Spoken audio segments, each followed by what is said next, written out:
good. I was Walk away. waiting. Yeah, talk to Start.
they decided to take 66 and Milton, we took 33. Okay. And then we set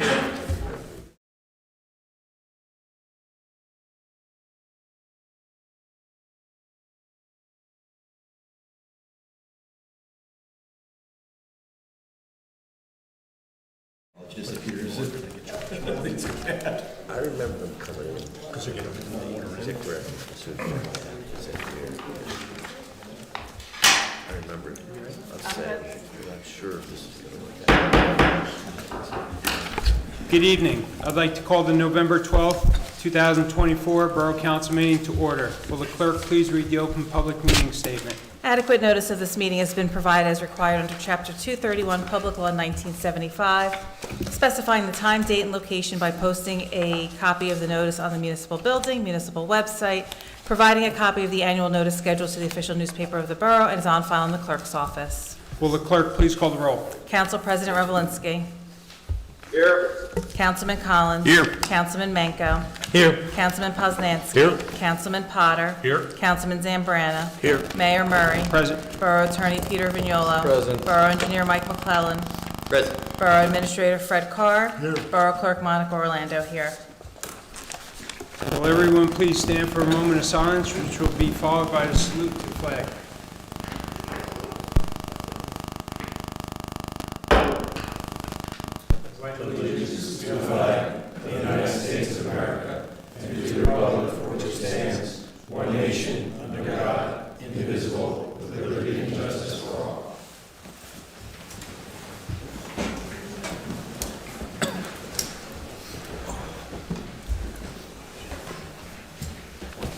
So tonight we have two presentations. We have one from Milltown Historic Preservation Committee.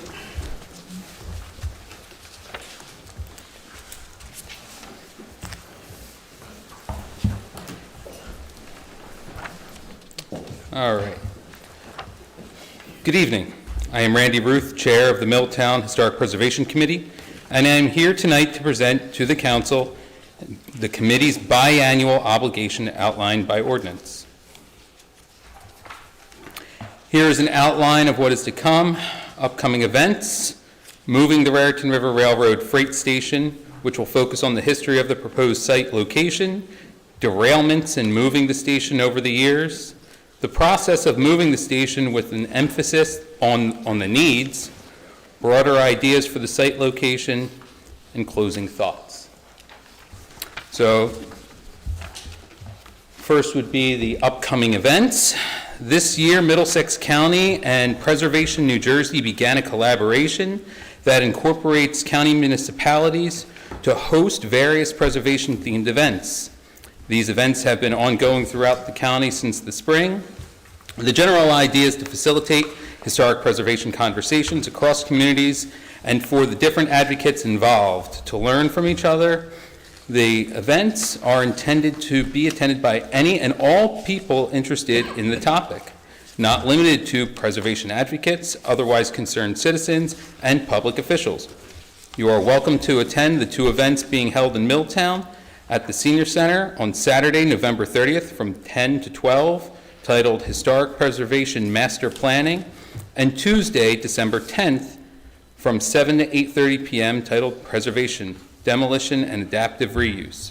RSVP is appreciated but not required. Anyone interested can go to preservationnj.org, or hopefully we can get these links on the Milltown Historic Preservation page of the website in the near future.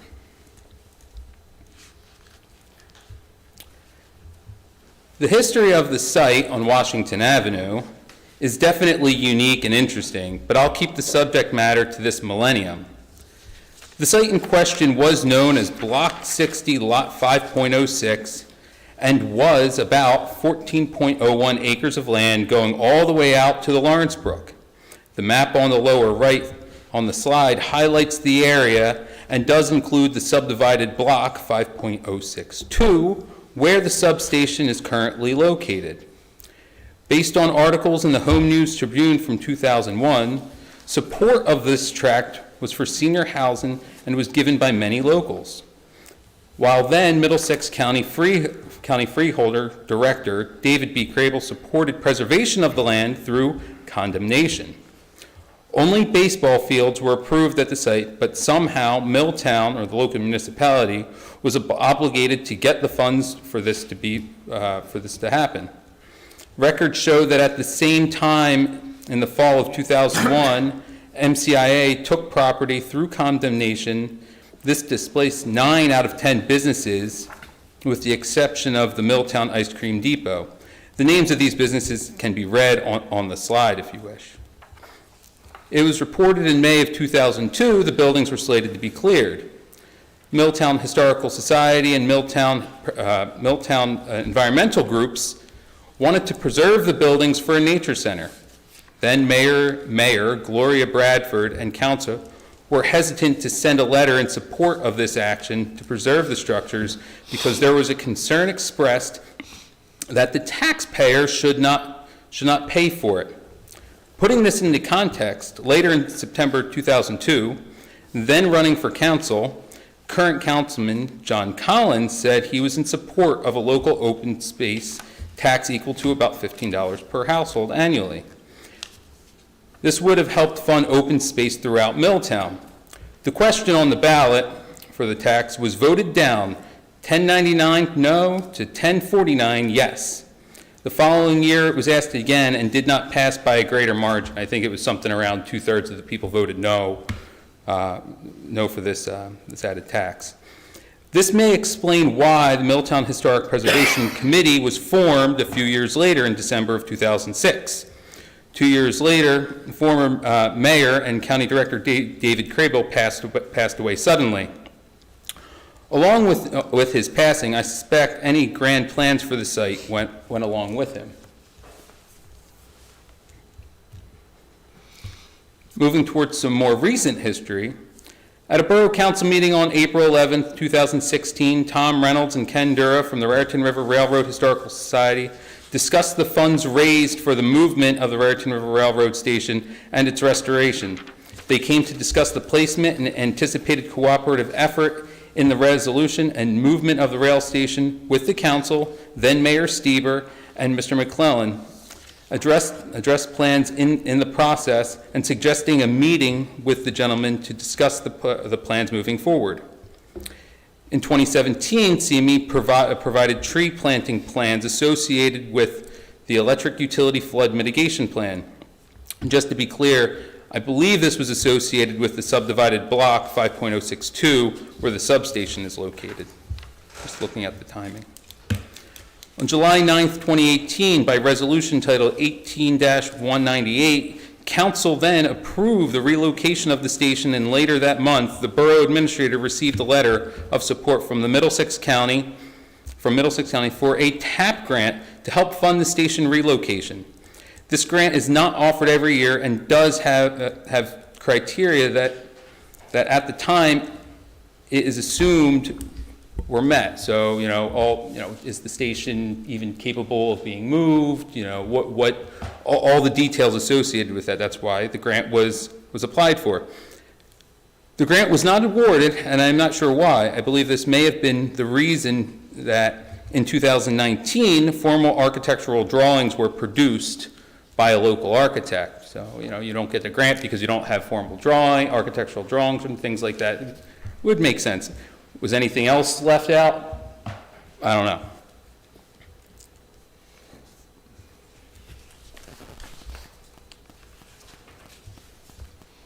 In late 2023, a detailed report was compiled by the committee, Milltown Historic Preservation Committee, to have a holistic piece of information for reference in moving the station. While it should be updated, it is still valid and should only really be updated when there is more input by the various parties involved. So what do we need now? We need a more detailed plan. And the Milltown Historical Society, Preservation Committee, and the Raritan River Railroad Historical Society have done this to the best of their capacity. The next step is to have significant input from the council and community on what they see for the space. It is currently 13.04 acres of open space that is underutilized and can be a greater asset for the community at large, not just Milltown. We need updated support from the council and a commitment from the mayor to help this project move forward. The commitment to the project will show the county what they need to help support the borough and its residents. The initial ideas for the site included tree plantings as provided from CME and some paths which were great, but much of what was planned has not come to fruition, including a detailed loop in the back of the tree planting. This might be because we don't have a local open space tax, but the county does.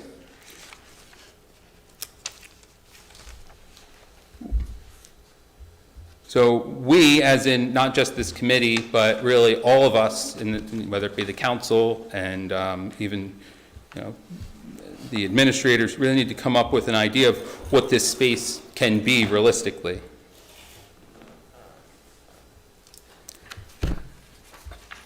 What we've updated is renderings of the train station being in its final location. These were done to help spark this vision with the community and borough officials. Here's an overhead view and update of what this location can have, including but not limited to a brick pathway that would be used for fundraising, a pollinator garden, wider crushed stone pathways, a nature trail to the Lawrence Brook, and a pathway to potentially a boat or kayak launch.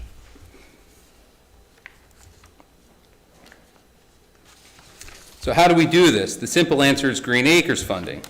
While these grants are matching and can be combined to decrease the final cost, there are particular funding programs like the incentive grants for completely inclusive playgrounds. The deadline for any of this funding is about 3 months from now. Public engagement is also a requirement for the funding. So the borough could hold an engagement event to nail down what it is the community really wants, while also zero-interest loans are available and can be combined with the incentive grants for completely inclusive playgrounds, and will be competitive. However, they will become competitive in 2025. This is the last year to get this grant, where 75% of the costs are covered, and we're not competing with anybody. So come next year, if we want to have an inclusive playground, we're going to have to be competing with other communities throughout the state of New Jersey. So now's kind of the low-hanging fruit.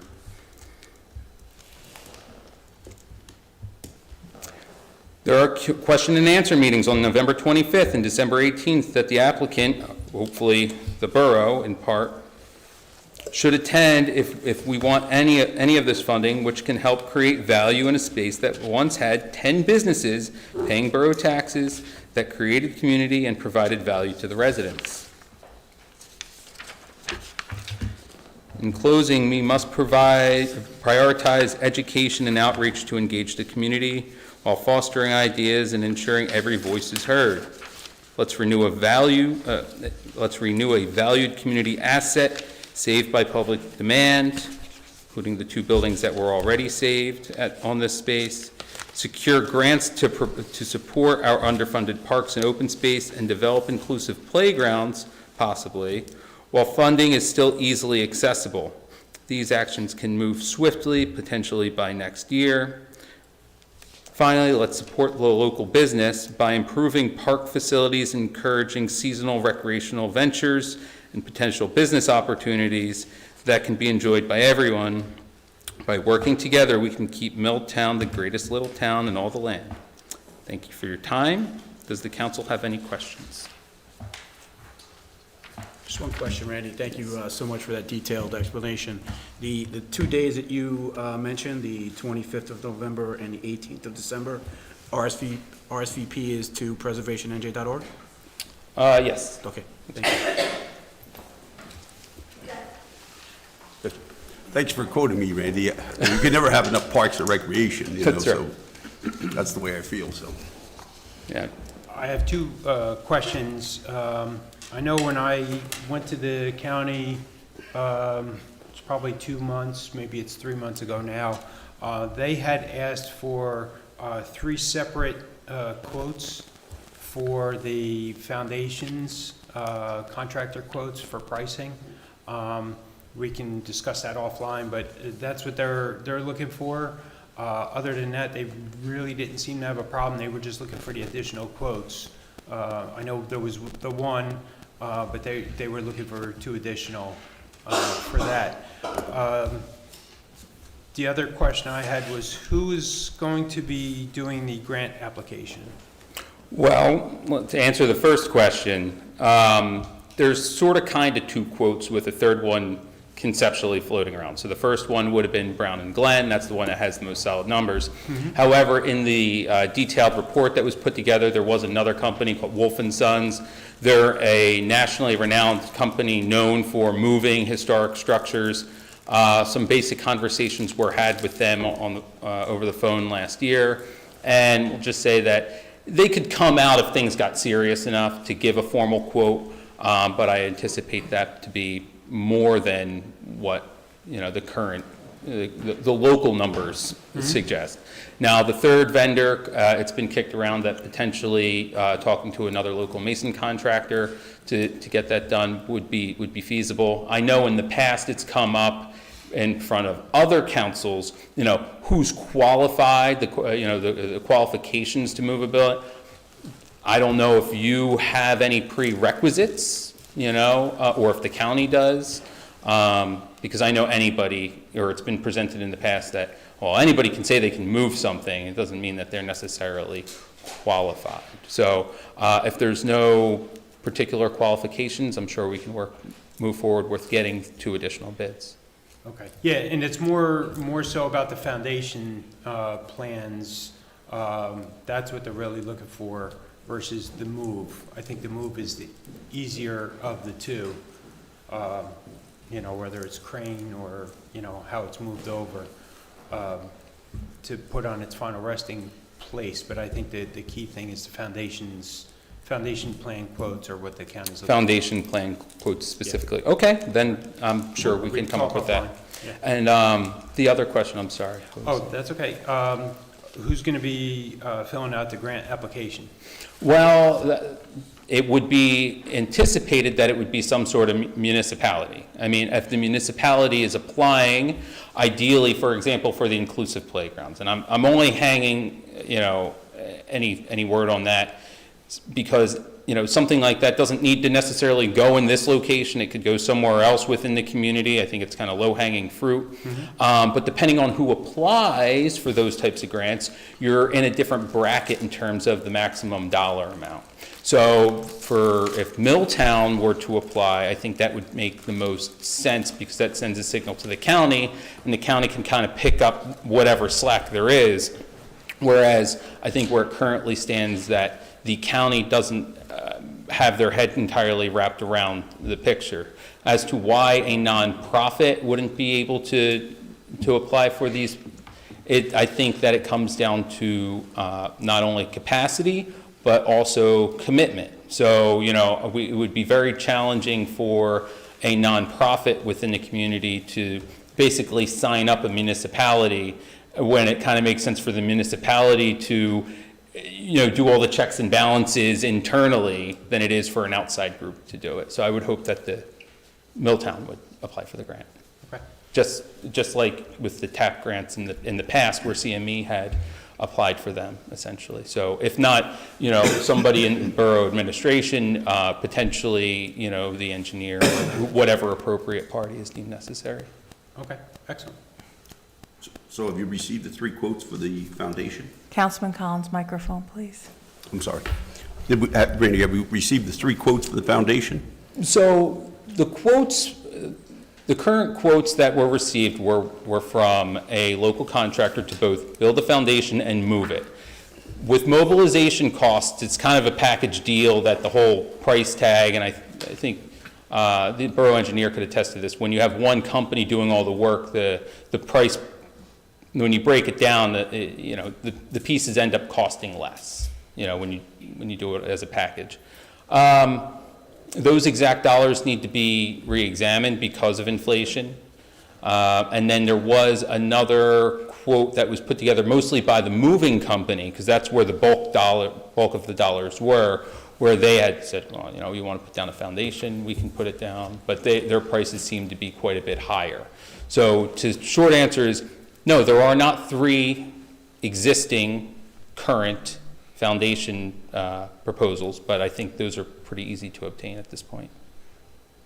Randy, if I could just jump in and remind you that if the borough is going to be doing anything, there are certain requirements we have. It can't just be a local contractor, especially depending on the dollar amount of the project. So that's something else that we have to consider. It can't just be anybody. And do you have an idea of what the threshold is or what that criteria looks like? We could talk offline about it. Okay, thank you. I think it's like 17,000, isn't it, Monica? Well, there's a lot of factors that come into play. There's a lack of a QPA right now, what's going into the project. Do they have a BRC? I mean, there's a whole host of things that we'll have to look at. So yes, we need a number of quotes, but it has to be a number from quotes. Microphone, please. I am talking into the microphone. It has to be a number of quotes from people who can actually do the work. Responsible contractors is what we call it. Is there a union requirement?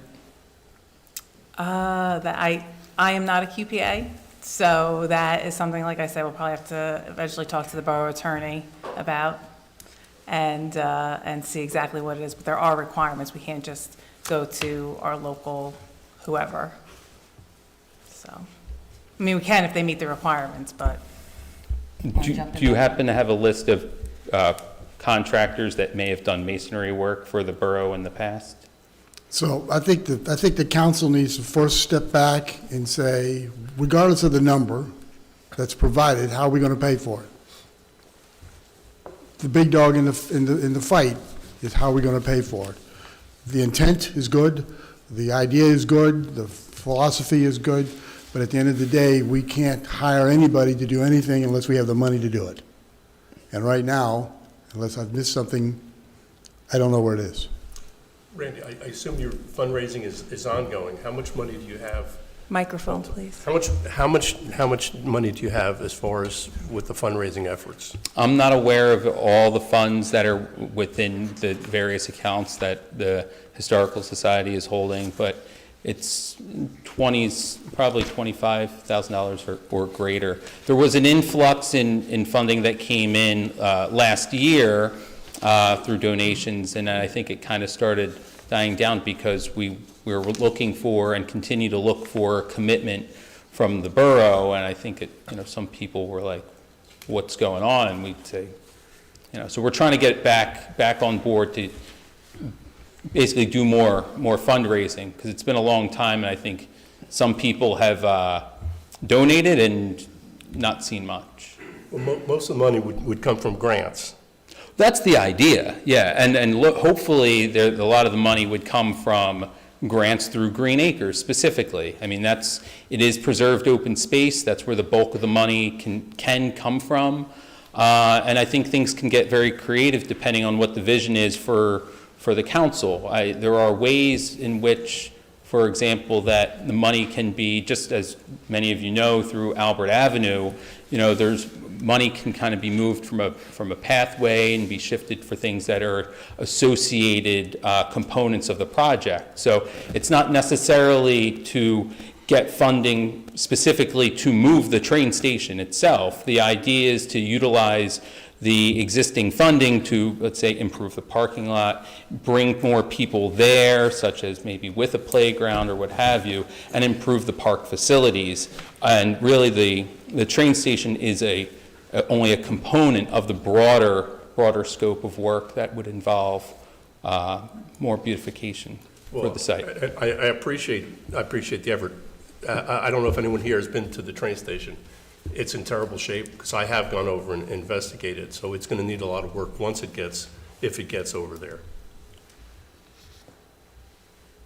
Yeah, there's actually been quite a bit of work to help preserve that building.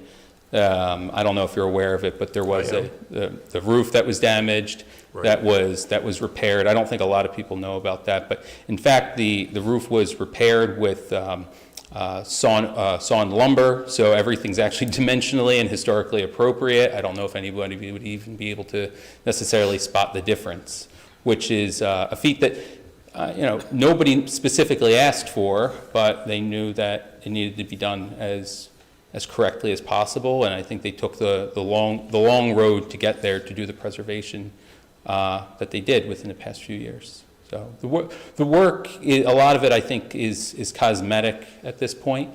And the interior apparently is in very good shape from what I hear and the people that I've talked to who have had access. While, yes, the exterior is a little rough, but, using appropriate paint, it's the size of a trailer. Right? It's not a lot of square footage. Randy, are you guys planning to do the train show again, or? Because they used to raise a lot of money with that. I'm not aware of all the efforts that the Historical Society takes on, or the Raritan River Railroad Historical Society, because they're technically based out of Pennsylvania. But I know that if there's an event that the train show can be there to raise funds, they'll be there.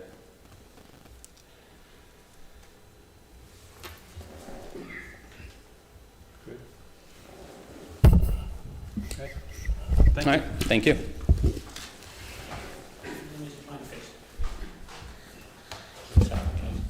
So you're getting feedback. I'm trying to move it up. This is just louder for some reason tonight. See that working? Next, we have the Environmental Commission. Not sure how to use this. I guess this button? You hit the arrow to the right. Okay, my name's Barbara Wright. I'm the vice chair of the Milltown Environmental Commission. We're a volunteer group of residents established by the Borough Council to promote environmental, ecological, and natural resources planning and programs. There are 7 members and 2 alternates. A lot of us are here today. And we serve an advisory role to the governing body. And we just want you to know, don't hesitate to reach out for us for any advice, issues or ordinances that come up, because we have expertise and resources that we could help you with. Ooh, let's see how this goes. No, maybe this button. That's okay, Monica, I'll figure it out. There we go. All right, so we promote the health and safety of Milltown residents. We advise the Borough Council and Planning Board. We have a member is on the Planning Board. We advocate for open space planning and preservation, investigate environmental and natural resource issues, inform residents on environmental matters, and develop and maintain an inventory of natural resources. That's part of the master plan. I don't think it's been updated lately, so that's something that needs to get done. And that's a pretty big job, I hear. Okay, so I want to tell you about some of the projects that we've done. A big outreach program we have each year is Earth Day. And this year we had 100 people come out to help clean up Milltown. We work with the Recreation Department, with the DPW on this. We had a great day kayaking, thanks to Frank. And the DPW said thank them very much for their help. There were 20 informational tables, a lot of people came. We had music, games, kayaking. The live music this year was paid for by us as volunteers. It would be interesting to see if we could get a little bit more money into our budget. And we had a dog recycling event where people donated items that they didn't need, and other pet owners could come and take things that other residents were finished using.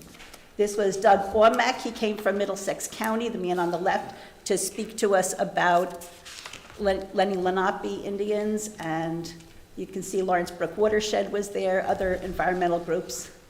Rescue by Lacey did a project. It was a lot of fun. It's a beautiful day, and we'd like more participation. We'd like to make it a bigger event, if we could. We also had a pollinator garden planning meeting. Woman from Caldwell, Jane, I can't forget her last name. But what was it? Eagle. Okay. Okay. And she's also on an environmental commission, and she does pollinator gardens up in Caldwell, New Jersey, and they have like a whole pollinator pathway where they have multiple gardens and tons of volunteers, and she gave us a lot of advice about the plants to use and how to organize people to get volunteers. It was a great meeting at the library and well attended. One of the things that I'm proud of is our pollinator garden at Mill Pond Park. We have a lot of help from the DPW because it is a park, and they help us do some maintenance there. And we grow beautiful plants that help the butterflies. We have an informational kiosk. DPW helped us move an old kiosk, and we've refreshed it. And here's some of the DPW guys cleaning up a little bit. They bring in some big machines to help bush hog it. And those are some other ladies who volunteered to take down some of the invasives. Another project we'd like to work on is the Swingerman Nature Cabin, where we'd love to have a nature Swingerman Log Cabin, where we'd love to have a nature center. You can see the work that Mary Ellen did on the building there. We're restoring the chimney, replaced some of the mortar in there, and she's done a lot of work on the logs, treating the logs, cleaning them. This is Christopher Street, where we wrote a letter trying to advise Milltown about the project. This is actually how steep the slope is back there. I took a hike and took some pictures. And of course, you know, one of our goals is to preserve open space in Milltown. Christopher Street would be a problem if it was developed because of the cause flooding. And so any developer would need to comply with our steep slope ordinance in town. We also presented at Milltown Day and provided information and education on local plants and animals. That's my Luna moth that I grew, and on the right slide. Gave out some pollinator seeds to kids. It was great working with Milltown on Milltown Day, getting exposure to people, getting people involved. This is a new project that we're working on. Milltown received a $10,000 grant from, I think it's the BPU. And so it's to help plan for future development of local community energy plans that align with the goals and strategies in New Jersey's Energy Master Plan. So we met with Fred Carr this past week and a local, or somewhat local, Highland Park advisors on energy. And so if we do this, we can apply for, if we come up with a plan through the borough and public outreach, because public input, we can apply for an additional grant of $250,000 to help Milltown improve our energy plan. So our goals, our new goals. We'd like to continue working with the borough to identify and preserve green spaces in town. We'd like to have a little bit bigger and better Earth Day this next coming year. We need to update our natural resources inventory. Like I said, it's been a long time. Partner with the borough on an energy grant, apply for a larger subsequent grant. Create new dynamic signage for our pollinator garden kiosk. Improve the Washington Avenue open space that Randy was just talking about with those gardens and pathways. I'd like to put in another, improve the pollinator garden that is there because it needs an update. And I'd like to work on that with whoever. Advise planning and zoning on environmental concerns. And pursue more opportunities for education outreach. Reach out to more people, get more people involved on sustainability topics. So, the Environmental Commission strengthens the community by working with the borough to tackle local environmental challenges. Our outreach gives residents the opportunity to help enrich Milltown and have a positive impact on our local environment. And right now we're working with a budget of $900 a year, and most of it goes to pay our state dues to the Association of New Jersey Environmental Commissions. So that doesn't give us like hardly any money. We need to like buy a tablecloth for when we have events and just little things. Maybe be able to sponsor more, I don't know, some more things at our Earth Day. With a larger budget, we'd be able to increase our programs, outreach, and impact. And that's it. Thank you. Our activities and community engagement rely heavily on the support and trust of many, including Mayor Murray, Borough Council, Borough employees, DPW, and our fellow residents. We truly enjoy what we do. We're grateful for your involvement. And there's a link to our website, our Borough website, and then a Zoom link for anyone who wants to come to meetings. Our meetings are open to the public, of course, And we have had a lot of residents show up if they have an interest on a certain issue. Like when water becomes a topic of discussion, a lot of people show up at the meeting and ask what we can do. All right. Any questions?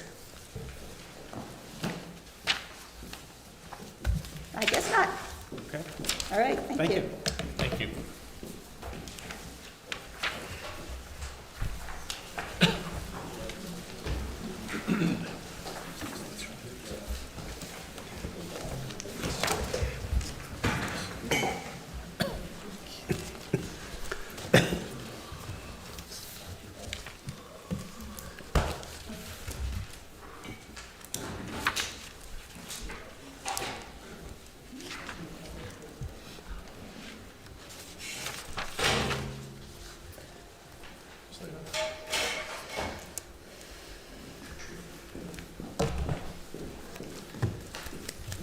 Now is the time for public comment limited to the resolutions on the agenda.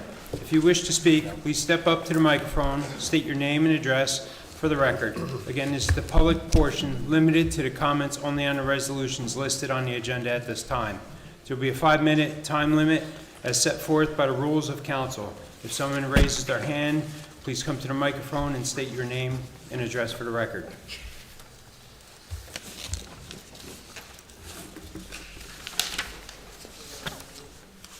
Seeing no one, I will close public comments. All right, the meeting, the minutes for October 15th, regular council meeting are on the agenda for approval. Are there any comments or corrections? This is the ones that were, it was pulled from last meeting for Council President Revelinsky's comments. Can I have a motion to accept the minutes as typed? So, second? I have a motion made by Councilman Potter, seconded by Councilman Collins. All in favor? Aye. Any opposed? Okay, thank you. The minutes for the October 28th, 2024 regular meeting are on the agenda for approval. Are there any comments or corrections? No, may I have a motion to accept the minutes as typed? So moved. Second? I have a motion made by Councilman Potter, seconded by Councilman Collins. All in favor? Aye. Any opposed? Okay, thank you. Abstain. Thank you. The minutes for the October 28th executive session are on the agenda for approval. Are there any comments or corrections? May I have a motion to accept the minutes as typed? So moved. Second? I have a motion made by Councilman Potter, seconded by Councilman Collins. All in favor? Aye. Any opposed? Okay, thank you. Council President, are you abstaining from that one as well? Abstain. Okay. Thank you. Authorizing payments of municipal obligations. Next on the agenda, we have the authorized payments of municipal obligations. That will the clerk please read resolution by title? Resolution 2024-295, authorizing the payment of bills, claims, and statements against the Borough of Milltown in the total amount of $952,497.37. You have heard the reading of this resolution. Are there any questions? Yes, Mr. Mayor. I had a question on page 11. It says PFK O'Connor Davies LLP. The total is $33,000 for the municipal audit. Is that correct? That is correct, sir. That's the balance from the audit that was completed by P.F. O'Connor just last month, and the council approved all of that. They didn't bill us until they completed the audit. This was approved last year, if you will, by when we hired them as the auditor. But we don't pay them until they complete the audit. Let's see. And there was on page 12, there's Rothstein, Mandel, and Strom. That's labor. That's a labor attorney. That's another $2,854. That's all I got.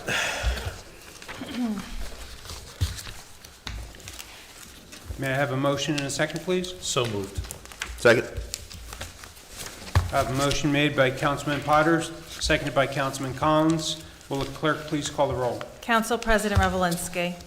Aye. Councilman Collins. Aye. Councilman Menko. Aye. Councilman Poznanski. Aye. Councilman Potter. Aye. Councilman Zambrana. No. Okay. A consent resolution has been prepared for the resolutions listed on the agenda. All matters listed under the consent agenda are considered to be routine in nature and having been reviewed by Borough Council will be enacted on in one motion. Any items may be removed from the consent agenda at the request of any council member. If so removed, will be treated on as a separate matter. Any items requiring expenditures are supported by certification of funds. If any member of the council wants any resolution acted upon individually, please give me the resolution number and it will be pulled from the consent resolution.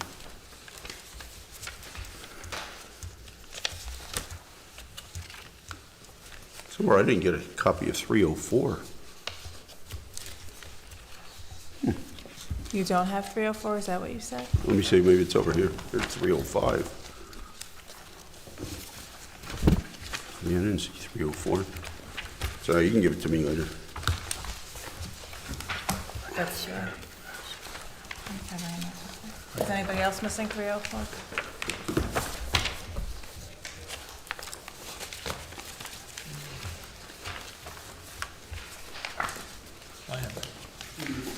You are?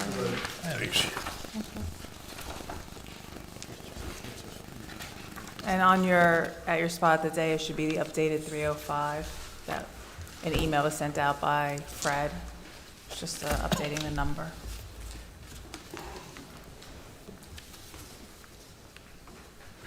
Do you want 304 pulled, Councilman Collins? No, thanks. I'm just looking. I don't know how I didn't get this one.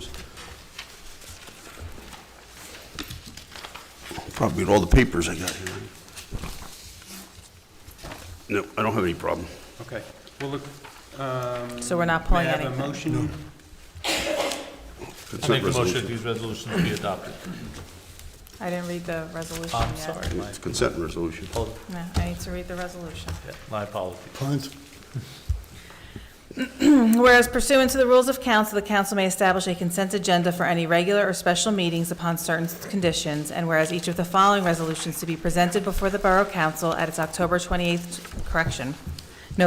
12th, 2024 regular meeting appear to have the unanimous approval of all members of the Borough Council, 2024-295 through 2024-305.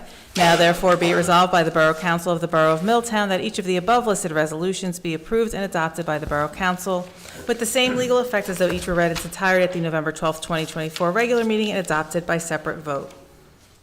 You have heard the reading of this consent resolution. What's your pleasure? Now I make a motion that these resolutions be adopted. Second. I have a motion made by Councilman Potter, seconded by Councilman Collins. Will the clerk please call the roll? Council President Revelinsky. Aye. Councilman Collins. Aye. Councilman Menko. Aye. Councilman Poznanski. Aye. Councilman Potter. Aye. Councilman Zambrana. Aye. We have reports from elected officials. Council President Revelinsky. Not much to report. We have an executive session later on discussing further stipulations regarding Ford Avenue. And we sent out to the members of the Finance Committee a proposed solution for the water rates, yet to hear any sort of response from them.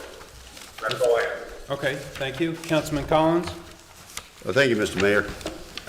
I have the electric and the water report from the electric department. Department members responded to a house with half power. The service drop was burned out and subsequently replaced. A tractor trailer hit a utility pole and snapped in the Home Depot parking lot. Department members responded to the emergency and assisted with the setting of a new pole and repairs. A pole transfer with a new transformer was completed on Crestwood Drive to replace an old pole with damage due to rot. Primary wires were transferred to a new pole on Violet Terrace. Improvements in the area were ongoing. A service drop was replaced on Albert Avenue to accommodate a new electrical service to a home. An LED retrofit kit was installed in a post at the Borough Hall. Various exterior lights were relamped, a parking lot light was repaired, and the library trees were trimmed to improve the lighting situation in the parking lot. 8 street lights were repaired.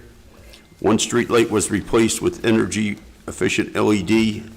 Line clearance was performed on Violet Terrace, Senior Center parking lot, and Southmost area. 3 electrical meters were replaced. 3 utility trucks were needed. Emergency hydraulic repairs and were out of service. 1 has been returned to active service. 1 goes out for repair next week. Various work orders from billing departments were issued and assisted with. Discrepancies were encountered. And that's the electrical report. I'll give you the water report. Along with the daily work orders, daily pump checks, the water department and sewer department has reported the following. The Ford Avenue Industrial Complex had a water main break that they were responsible for, and they had made all required repairs. There was a water main break on Riders Lane on October 20th. South Brunswick had a sewer main break that affected Northbrook Drive. South Brunswick is working to cooperate with all federal and state and local agencies to meet the cleanup remediation requirements. Hydrant flushing was completed for the year. And that concludes my report, Mr. Mayor. Thank you. Councilman Manco? Okay, regarding the rec committee, the youth fall soccer, tennis, flag football, and multi-sports have had a great fall season with exceptional weather to do that in. We look forward to seeing everyone in the spring. The adult co-ed softball league had a successful season. They had a great turnout for the championship on October 23rd, and they're also planning a spring season. Late fall soccer clinics will begin on Thursday, November 14th at Parkview School. It's 2 days from now. The children in the Fresh Theater Arts program will be putting on their end-of-season production on Tuesday, November 19th at the Joyce Kilmer School. Youth basketball registration is now open, and the registration deadline is January 3rd. We always welcome volunteer coaches, and the program will start on January 25th. On Friday, December 6th, we will have our annual holiday tree lighting ceremony. The elementary drawing program began on Friday, November 8th at the Senior Center, and there was a nice number of registrants. Registration for all of the adult winter programs will be opening next week. Please be sure to visit the recreation webpage to familiarize yourself with upcoming programs and new activities along with park locations. To register for any of the programs, the registration link is on the website. I could say it, but no one's going to write it down. But please help us to continue to make Middletown Recreation a community in motion. The library also has some upcoming events. Wednesday, November 13th, there's a drop-in play at 10:30 a.m. and after-school tween book club at 3 p.m. The Craft Corner on Thursday, November 14th at 3 p.m. We'll be making Thanksgiving treats. On Saturday, November 16th, there will be crocheting at 11 a.m. A drop-in craft at 11 a.m. on Wednesday, November 20th. Saturday, November 23rd at 11 a.m. Scutes and Scales, a hands-on presentation of some of the reptiles that call New Jersey home. Registration is required for that. Monday, November 25th, adult yoga at 9:15. Registration is also required for that. The library book club meets on Monday, November 25th at 6 p.m. Additionally, and quite important, I think, for November and Thanksgiving, the library is having a food drive. Please bring non-perishable food items with unexpired dates to the library by Tuesday, November 26th. The items will be delivered to the Aldersgate Outreach Community Center in East Brunswick. The library would like to thank you for your help in that matter. If anybody has a hard time transporting something, wants to donate something, wants to even simply donate funds to help them procure things to donate, the library can help with that. My email is also on the site. I'd be happy to help. I will mention, it was expressed to me by some volunteers that rather than buying an eclectic mix of 10 different items, a food pantry moves much more efficiently with a bulk of, a bunch of cans of this or boxes of rice. It makes it easier to store, makes it easier to count inventory, and also to deliver. All those things are just useful in helping a good thing be more good or more efficient at it. The Friends of the Milltown Public Library will be having a silent auction starting on Saturday, November 16th through Saturday, November 23rd during the library hours. The last bid will be at 1 p.m. at 11:23.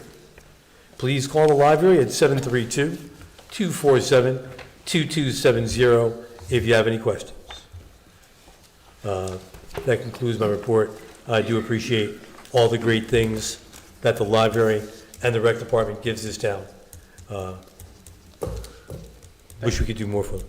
Thank you. Thank you. Councilman Poznanski? We'll start off with the Milltown Senior Center highlights. Our upcoming bus trips for the end of November include Tuesday, November 19th. There's a trip to Delicious Orchards. The bus will leave at 9:30 a.m. Additionally, we have a trip to Cracker Barrel on Monday, November 25th. The bus will also leave the Senior Center at 9:30. Please remember to register as soon as possible, as the bus can only fit 10 people. As with any activities, events, please sign up on the bulletin board in the Senior Center or contact Debbie at dcuddy@milltownborough.com. The VNA nurse will be here on Tuesday, November 19th from 12 to 3 p.m. Please sign up on the bulletin board if you would like to meet with her. New participants are always welcome. The Senior Center will be closed November 28th and 29th for Thanksgiving, and we will not be delivering Meals on Wheels on those days. Additionally, if you know anyone that is interested in receiving Meals on Wheels, please contact Debbie at 732-296-0681. And finally, upcoming presentations for December include a question and answer discussion with the Honorable George Murray on Wednesday, December 4th at 1:30. Additionally, we will also have a presentation by Kenneth Verkamen, PC on wills, living wills, and estate planning, Monday, December 9th at 12:30. And this is the DPW report. Saturday was a Touch a Truck event at the library and the MEF's Trunk or Treat, which was a big success. The kids enjoyed sitting in the truck, and we handed out candy, cups, and pencils bought with Clean Community grant funds. Leaf bags are now available at the DPW building Monday through Friday from 8 to 3 this Saturday. The second from, it's past, 8 to noon, 5-bundle limit per address. November has several changes to the garbage collection schedule. No garbage collection on Tuesday, November 6th, which is past. It will be picked up November 7th. Okay. I'm going to finish with this. The recycling, thank you, Russ, for your input. The Thursday recycling for the 27th will be rescheduled for Saturday, the 30th. And this concludes my report. Thank you. Sure. Councilman Potter? Thank you, Mr. Mayor. From the Milltown Police Department, for the month of October, the police responded to 1,371 calls for service. During this period, the police conducted 91 radar details in numerous locations, made 427 motor vehicle stops, and investigated 27 motor vehicle accidents. 11 arrests were made. With school in session, residents are reminded to watch for children walking and riding their bikes to and from school. Please pay extra attention when driving through intersections and crosswalks. Milltown residents may have noticed an increase in low-speed vehicles, or LSVs, on local roads. Here are some key facts to keep in mind regarding their use. LSVs are only permitted on roads with a speed limit of 25 miles an hour or less. LSVs are not allowed on Main Street or other roads where the speed limit exceeds 25 miles an hour. To ensure road safety, LSVs must comply with federal and state safety standards, be registered with the New Jersey Motor Vehicle Commission, and carry valid insurance. The operator of the LSV must have a valid driver's license, and any child restraint must be used to comply with the same standards as traditional passenger vehicles. LSVs are subject to the same traffic laws as other motor vehicles. This includes potential penalties for traffic violations, DUIs, or DWIs if operated under the influence. Please remember that LSVs are designed for low-speed, short-distance travel. Following these guidelines ensures safe integration of these vehicles within our community. And also, Milltown's Nixle service will expire on November 19th. To register for our new alert system, please text the word Milltown to 38276 and stay tuned for additional details on this new service. From the Milltown Fire Department, there were a total of 30 incidents for the month of October, which included 18 fire calls, 3 drills, 1 meeting, 4 special assignments, and 4 work details. On October 17th, a live fire training exercise was conducted at the Middlesex County Fire Academy, and members are needed. Candidates that are interested in joining the Milltown Fire Department are encouraged to stop down by the firehouse on Monday evenings at 6:30 or email joinmilltownfire@gmail.com.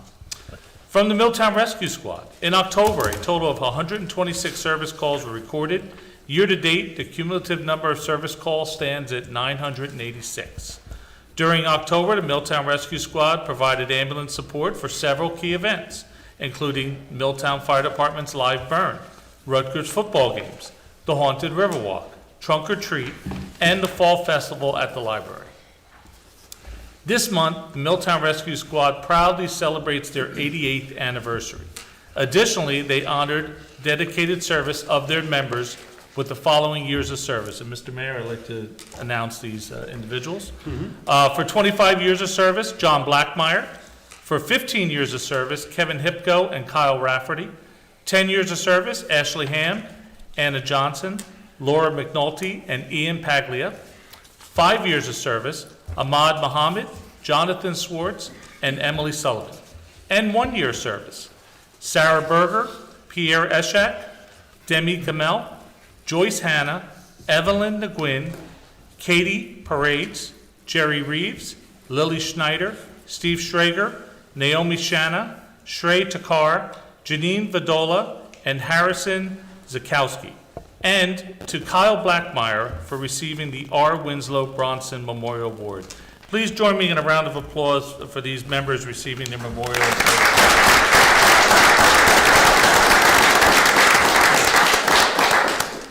And the Milltown Rescue Squad is seeking new talent to join their ranks.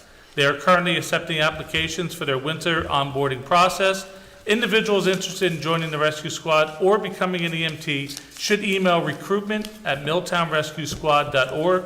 Applications for January 2025 must be submitted by December 10th. For any billing questions or concerns, please contact their billing partner, Cornerstone. Their services are also acceptable through the Rescue Squad's website. Please do not contact the Milltown Police Department regarding billing inquiries. And finally, Mr. Mayor, for the Milltown 4th of July, save the date. The Milltown 4th of July Committee invites you to join us Saturday, March 22nd at the American Legion, Post 25 for our annual Celebrity Bartender event. Mark your calendars and stay tuned for more details. And that concludes my reports. Thank you. Councilman Zimbardo? Thank you, Mr. Mayor. Before I start my reports, Councilman Potter, is that the only way to sign up for Civic Plus, what you just said? Right now, yes. I think there's more information on the website, correct, Monica? Yes. Okay. So there's a link on the website if they also want to Okay, sign up for Civic thank you. Plus. Yep.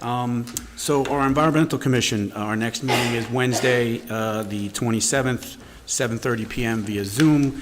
Thank you to Barbara and the rest of the Environmental Commission members who are here tonight for the presentation. Our Board of Health meeting, the next one is Tuesday, November 26th. That is at 6:30 PM in person in the back conference room. Our Revitalization Advisory Committee meeting tonight was postponed and will be rescheduled to December. Look for that on the second Tuesday in December, which I believe is the 10th, 7:30 via Zoom. And our Human Relations Committee Zoom call was obviously not held because it was on the same night as election. That will also be postponed and will be held on the first Tuesday of December, which is the 3rd, again, 7 o'clock PM via Zoom. And that concludes my reports. Thank you. Reports from Borough Professionals, Attorney Peter Vignola. No report, Mr. Mayor. Borough Engineer. Yes, Mr. Mayor, just a short report tonight to talk about Northbrook Drive. We have, I think, good news for you. We've completed the plans and specification bid documents, and they've been submitted to Department of Transportation, the cost estimates within our original projected numbers. We've included bid deletion items in the event that bids received are higher than funds permit. And we're pleased to also report that NJDOT has also approved the plans. So we're in a position to recommend that you authorize us to advertise, subject to review with the Public Works Committee and your Public Works Director. We're moving this one at a fast pace because the grant conditions are pending. So what we would ask tonight is that you authorize to advertise, subject to the review of the two committees, or the Public Works Committee and the Public Works Director. Can we do that by general yay, nay? I would ask the attorney. I mean, essentially, it's going to be a resolution from the floor to authorize for bid.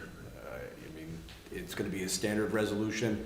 I will work on it with Ms. Orlando tomorrow, you know, that you guys are going to introduce on the floor. I guess not necessarily how we want to typically do business, but if... Is this something that has to be done tonight? It can't wait until the next meeting, Mike?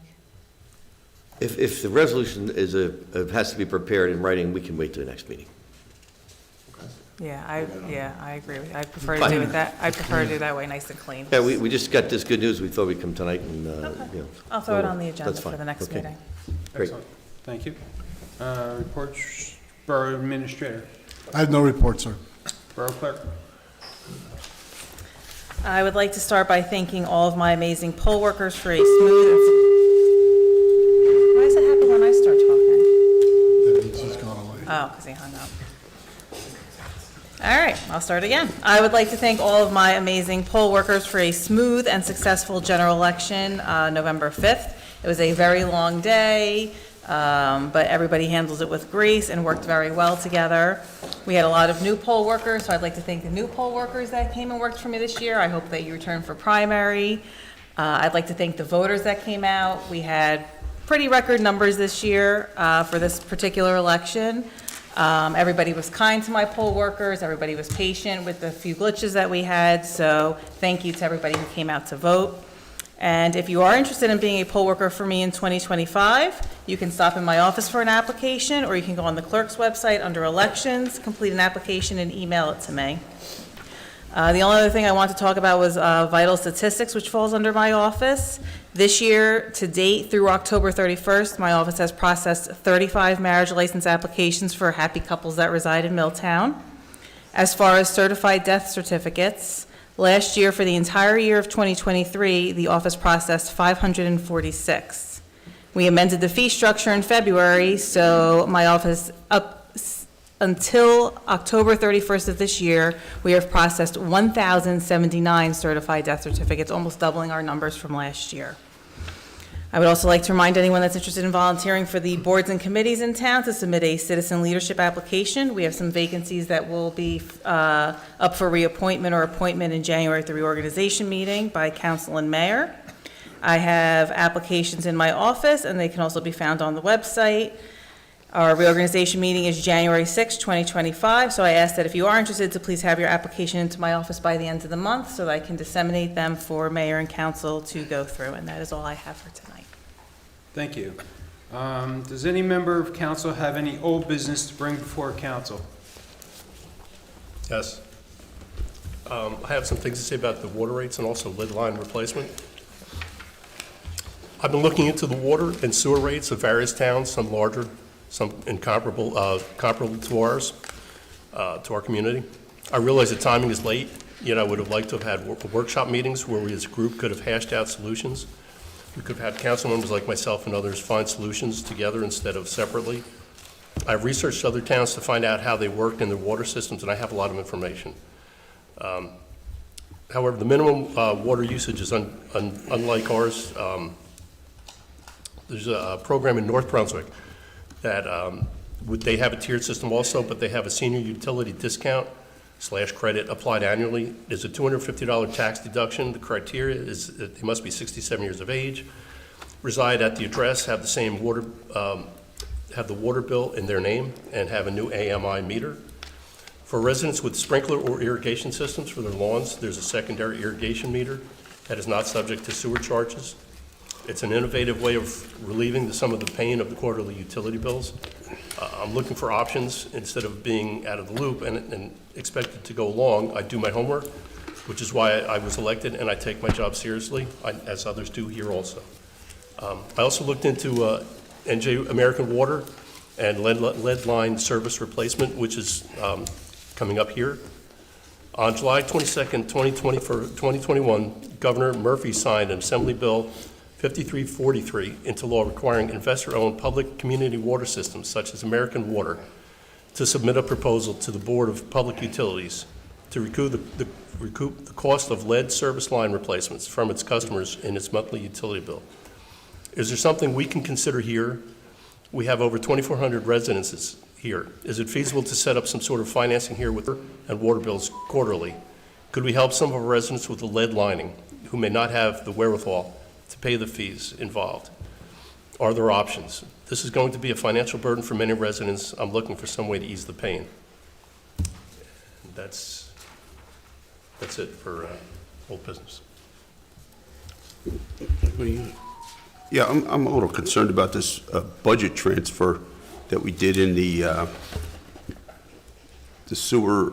It's this sewer disposal from New Brunswick to 105. Is that from the meeting, you last said- meeting? Yeah, last meeting. And I was looking, I took a further look at it, and you said there was a cash shortage, Fred, on the 28th of October? So I don't remember saying that we had a cash shortage. What I said that we need to enact budget transfers to pay the bills come 1 November. Okay? So as I mentioned back then, we have a very tight budget. Okay? Well, and that the finance officer and I work rather diligently to transfer money within the accounts of the borough to be able to meet our obligations. And one of those recommendations in the water utility fund was to make those transfers. You can't move, we don't, within the water to current to water. Those are all within the water fund. Do you know when that's getting transferred back? Are we going to transfer the money back? No, sir. Or not, because last meeting you said we could still transfer it back. If you had money in some other budget line, but I can tell you right now and here and today, we don't have that money, and we will probably, if I wanted to bet anybody in this room money, which I don't have, we're going to have another budget transfer probably on the meeting on the 25th, as Joe's working through the budget for the rest of this year. I kind of don't understand that. You have a shortage of money on the 28th, and you said it's due the 1st, but taxes come in. So how can you have a shortage of cash? So if you have a shortage of the taxes come in, but you have a shortage in the budget line, okay? We forecasted taxes, okay, and we've collected those and they have come in, okay? But we forecasted those in our budget, which we passed on the 31st of July. Within those budget lines, there were shortfalls, okay, unforeseen circumstances that required us to move money around in the budget. The money that we receive from the current fund, which is taxes, okay, is good. But I think the question that you have, which I don't have in front of me, is transferring in the water utility. That's correct. Okay. So So we're the water taking- utility is separate accounting system, yes, sir. So how come you chose the water instead of the electric? Because the water account had, again. There's a shortage in water. I don't understand. Why would you tap that? Pardon the pun. Why would you take the money from water instead of electric? Again, within the budget line, sir, we had the money available in water to pay the bills. But isn't there a surplus in electric? Again, without that in front of me and without, going back over to the conversation that, Joe and I had, which frankly I've forgotten, I can't answer why we didn't take it from electric and we took it from water to pay the water bills. You can't use electric money to pay water bills. You must take water money to pay water bills. But we took the money here, we put the money from the sewer into the salaries. In water. And so we went from salary, the surplus in In water, sir. water, and it went into salaries. In water. In the water department? Yes, sir. You had some significant salary increases in the water department. So it went from paying sewer disposal fees, anticipated sewer disposal fees to Correct. New Brunswick, to paying the anticipated increase in the salary cost. That was provided by the council, But all correct. within the same, So we didn't So- touch the water Fund of surplus, is that correct? I'm sorry, sir, You didn't take the regular surplus that accrues every year into next year's budget? We No. didn't- We didn't touch this is the that. current money that's in it. We haven't generated a surplus yet. We won't generate a surplus. So the surplus in whatever budget line will not be available. So when we talk about surplus in a municipal budget, whatever money is left over of unappropriated or unspent appropriations in 2024 will not be available for the municipal use till 2026, okay? So all of next spring, okay, as I like to pick on my friends in CME, you know, because they're across the dais. I can pick on Peter too. People then all of a sudden wake up, Councilman, in January and go, oh my goodness, we forgot to bill the borough last year. Okay, so these bills come in January and February, okay, from the previous year that we pay using the previous year's money. Then on the 31st of March, we cut it off. Whatever money is now left in the previous year's budget, water, electric, and/or current, basically is stagnant. And then those appropriation reserves lapse into the next year's budget. So any money that we would talk about surplus that we would realize in next year, 2025's budget, actually came from money that was left over in 2023 in the current fund. it's always a year behind. Correct, sir. And as we all know, you know, we have, I mean, tonight's bill list has 80 checks on it. Okay, and a pretty good stack of purchase orders. And like you explained prior, that we have to pay the bills when we get them. Yes, sir. So, you know, I will tell you that in the event that something had happened tonight, okay, where we had been unable to approve the bill list, we would have mailed the checks tomorrow anyway. I'd have sent everybody an email because we're obligated to pay our bills, and the bill list would have been on the conversation for the next council meeting. Because, you know, we have vendors who need to be paid or they're going to quit answering the phone when we ask them to do work. I see. Thanks, Frank. Anytime, sir.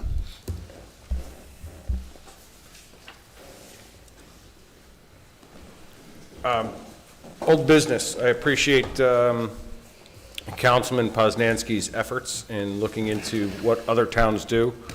I would like to point out that North Brunswick does have the ability to add separate meters because their water source is not the city of New Brunswick. The city of New Brunswick charges us for every gallon we use, and that equates to every gallon they charge us for sewage disposal. Most often, we have an I&I problem in town in which more sewage goes to New Brunswick than we buy in water.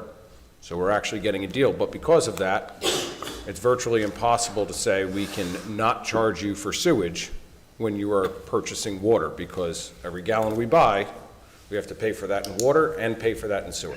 That's the agreement we have with the city of New Brunswick. The part about the senior discount is certainly interesting and worth looking into. I know for folks who do have limited funds, there is the senior freeze, which we talked about earlier this year, which you can apply to the borough and try to get your taxes frozen as well, and avoid future increases in your taxes if you fall under a certain threshold of income from the previous year. For the past month or so, I've worked on a revised water sewer plan. We didn't like the idea of covering all of the operating costs with the minimum fees to make sure we could pay the bills. So we went in the other direction, which would be to take our total operating costs and divide it by the number of gallons we sell on average. That came out to about $30 per 1,000 gallons. I requested the information for all the billings that we sent out in the past 12 months from our finance department and utility billing department. calculated a new rate based on that, and it came out to about the $30 per 1,000 gallons. From that, we tried to say, well, how many folks are low-end users, meaning they don't even use the 7,500, came up with another number that's divisible by 3 because we bill for 3 months at a time, and that came to 4,500 gallons. So the concept was, you bill the 4,500 as your minimum usage, and anything more than that would be billed at the $30 per 1,000 gallons.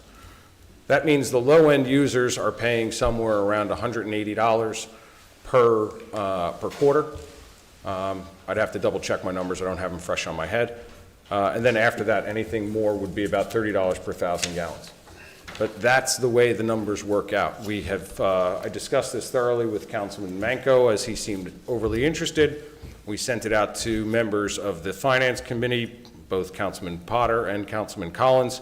I have yet to receive a response from them in the past month. And then I know Councilman Manco has reached out to both Councilman Poznanski and Councilman Zambrana in this regard as well to find out their thoughts on this approach. I spoke to the CFO last night, and we did not pass those over to him yet because, quite frankly, after we did the first one and he ran numbers over weekends and holidays to try and get us a budget, and then no one even bothered to introduce or adopt, we didn't want to spin his wheels, wasting time on something that, in theory, the council wasn't behind. So again, here we are asking, in theory, does that approach make sense to the members of council so that the CFO can run these numbers, make a determination on if it does in fact cover the costs of operating the system, and move on from there. In perspective, currently we charge around $8, I believe, per 1,000 gallons, and $10 per 1,000 gallons for sewage, about $8 per 1,000 gallons for water.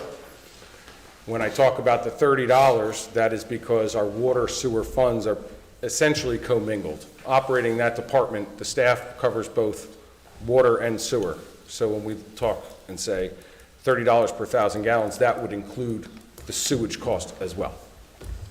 So that's where we are. More than happy to send it out again and hopefully elicit some response of an opinion from the remainder of council and introduce something. Because again, if we don't have it introduced and adopted before December 31st of this year, the $150 additional charge would remain on for water usage beginning January 1 through March. So for the folks who were aggravated that that didn't have a sunset clause, failure to adopt it the last time, put that in place for another 3 months, which is water usage through December. If we don't adopt before water usage in January, well, it's going to stay, because that's how we make sure the money is there for the borough to operate. Thank you. Councilman, I contacted Mr. Zenga, and I asked him if I could talk to him about the water rates, and he said he was working with someone else, and he had nothing to say to me. And I'm not on finance and I'm not in utilities, but I need to answer to people, because people are contacting me, angry with me, even though you know I voted against, but angry with me, but what I'm doing to them. I have people contacting friends, contacting my wife, and I want to know how I should vote here, and I'm not asking you to tell me. So I'm trying to find out as much as I can. I've looked in, I have at least 5 towns that I've researched, and I'm trying to find out how they came up with what they came up with. And I know they're all different. I need to know when I vote. I need to know what I'm voting for, because we have to get this right. We can't just get it, we have to get it right. So I appreciate your research, and I know you've done a lot. I will say that some towns actually look at your winter usage for sewage, and they say, okay, that's what we're going to bill you. Those towns operate a little different than we are, not just in their billing perspective, but on how they have to pay for their sewage disposal and how they have to pay for their water purchase. It allows them that flexibility. Other municipalities are a lot larger, so they can afford to charge residents less and commercial more. Unfortunately, in this town, we don't have that many commercial businesses to charge an exorbitant amount of money, or else, quite frankly, similar to Acme, from what we've heard, it was the electric rates and the water rates that they decided it wasn't worth maintaining that facility, as well as, was Acme doing well financially. So these are all, there's a wide variety of ways to approach it, but we have to look at what's best for Milltown and makes the most sense for Milltown. I was late tonight because I was actually at a engineering conference up in Massachusetts where we talk about water repairs for water systems and for sewer systems. where sewers are missing top of the pipe or the bottom half of the pipe, and the discussion remains the same. How do we afford all of these repairs? And another big topic on there was the lead services, because it's not just New Jersey, it's all the other states that have lead services, and they're still trying to figure out how the state mandates and the mandates by the federal government saying you have to rip it out. How do the towns pay for it when they don't have the money? And just like Milltown differs from North Brunswick, all the towns differ on who owns the pipes in the street, whether it's the resident that owns his service, or whether it stops at the curb or the whole way, if the town owns a portion of it, and where to come up with the money. When this first came around a few years ago, we floated the idea of perhaps the borough just take out a bond, pay an independent contractor, put it out to bid, and have all those services replaced. And for those residents, because it is their property, put it onto them as a tax lien, offering them the ability to pay it off as we would be paying off the bond with a similar interest rate. And should they determine to sell the house at some point, well, that monies would become due. But to try and ease that $12,000 cost, to throw a round number at it, for replacing a water service, try to ease that so a resident doesn't have to come with it right away. All good ideas, but, you know, I think right now, more so than even the lead service, which the last water sewer rate ordinance had included in it, was a requirement to replace it beforehand. We need to focus on the rates, because while people are mad about these very high water bills, the bills that folks are getting now are the same dollars per gallon that we've been charging for the last 5 years. The only difference is there's an added $150 on it that was used to make up the budget. And since we knew an additional increase would be required, leaving that on, so that even if this body does absolutely nothing and doesn't change anything, we still have the monies available to pay the bills and operate the borough. That's where we are today. So, Councilman Wisniewski, if I may, you know, in my conversations with Joe about, you know, members of council calling him and asking questions and things like that, this is a mayor and council conversation about what the water rates could be, just like, you know, I'm hesitant to say, I think you should do this, I think you should do that, okay?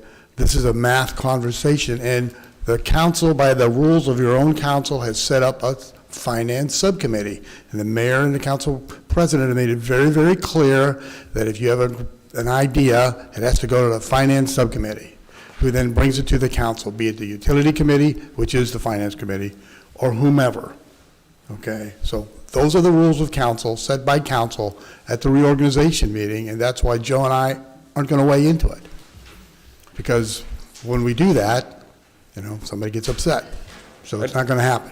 And I'll add to that and just say that, you know, Councilman Manco had reached out with some inquiries and some suggestions, and I'm open to ideas. I'm open to talk about this. But he has been the only one to present a plan or a concept of a plan and work through it with me, and then together we've tried to push this out to the rest of council, especially the Finance Committee, who would make the determination of what's acceptable and then introduce it to the rest of council. Unfortunately, the Finance Committee has been quite inactive. And that's the truth of it.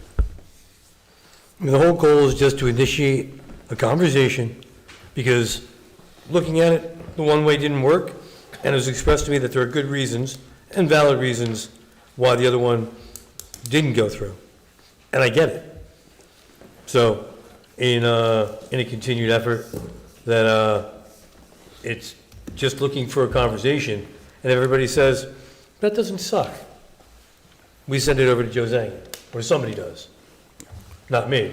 But if we could get council to go, that doesn't suck as a plan, I think that would be a valid time to enlist the aid of the professional. Because a lot of conversations just want to narrow it down, just quite literally, a little tired of talking about it. Okay, so everyone's going to have their opportunity next council meeting, because I requested that Mr. Zanga be here for next council meeting. And so come with your ideas. because we're gonna sit and have a working meeting to get through the rates. Good. So we're actually we're gonna sit and we're gonna work through what the minimum rate should be, the minimum gallon usage. Right now, it's currently at 7,500 gallons, whether we make it 35, 45, 55, whatever that number is. And then we're gonna work on the structure of what we should be looking at. So this way, it's all of council in front of everyone to decide what it is, so we could stop playing these games with nobody's responding, nobody wants to talk, nobody wants to, everybody has their own ideas. Next meeting is gonna be everyone's idea. So Mr. Zanga's gonna be here, we're gonna work through it, and we're gonna figure it out so we can move forward with this, because it's been going on too long. So just be prepared for your next council meeting to bring your ideas, so we can all work it out. Mr. Mayor, thank you. I was going to ask for a workshop. Microphone, You just please. did. I want to thank the mayor for what he just said, because it's the direction I wanted to go, and he's already on the job. So I appreciate that. And if I may, remember that the determination of our water rate is a complex mathematical thing. It's not where we walk in and say, hey, if we do 4,500 and a base rate of X and 3,500 bail, Joe can pull out his calculator and go, that'll work. It doesn't work that fast. It's a lot of work involved once we hit those numbers. So if there's the finance committee and amongst yourselves, all this conversation going back and forth, and you're narrowing the focus, it'll be a lot easier when we have our council meeting if we've narrowed that down. But this isn't as simple as putting 4,500 gallons base rate free, if you will, and $30 after that into your pocket calculator, hitting a button and saying, congratulations, you've now paid the bills. Correct. Now, just keep in mind, this is approximate, there's about 810 low water users. So that's tier 1, it's approximate, right? So we have about 20 double family units, 2 3-family units, 72 commercial, 2 industrial, and 714 residential. Out of that, we have about 97 to 100 people that use 1,000 gallons or less. So that's administrative, singles, Vacant seniors, vacant properties, all that are 1,000 gallons or less is about 100. So just keep that in mind. I'll send an email out afterwards, so everyone could get a feel for what we're looking at. I was going to print it out. The spreadsheet was too much to hand out tonight. Another thing I would like to address is the lead line connection fees to the water mains, which Mr. Carr brought that up past 2 meetings. So we do want to address that, and we want to address the fees associated with that, because we do have an issue with that. But also what falls in line with that is the water main replacement project. So please, if you may. Sure, Mr. Mayor. In accordance with our authorization, we contacted a firm that was on a co-op for meter replacement. And that name of the company is Core in Maine. They had been doing some work with the borough. I have brought with me Will Carosa from our office, who worked on that. I'm going to ask him to go through some of the details, some of the benefits of the meter program, and some of the things that will come about. One of the things that I think you rightly had suggested, by doing the meter program, you also now can require the contractor to determine the type of service coming in the house, and that's another thing that'll be able to go through. Really, how many galvanized and lead service do we have anymore? It's over the years, Middletown has surprised us. Riva Avenue, for example, had all copper when we changed the water lines over there, or the services. So you just don't know. But with this process, and nothing's 100%, because someone said, well, how do you know that the meter, from the meter out to the street, is exactly galvanized, and what's it from this curb stop to the water line? You can only know so much from inside the house, but it's a pretty good bet that that's the type of meter all the way out to the main. So we'll just go through the highlights as to what's involved. Sure. Good evening, everyone. So the first benefit, improved meter accuracy, of course. New meters should be more accurate than the old existing meters. Second benefit, reduce water loss and improve leak detection.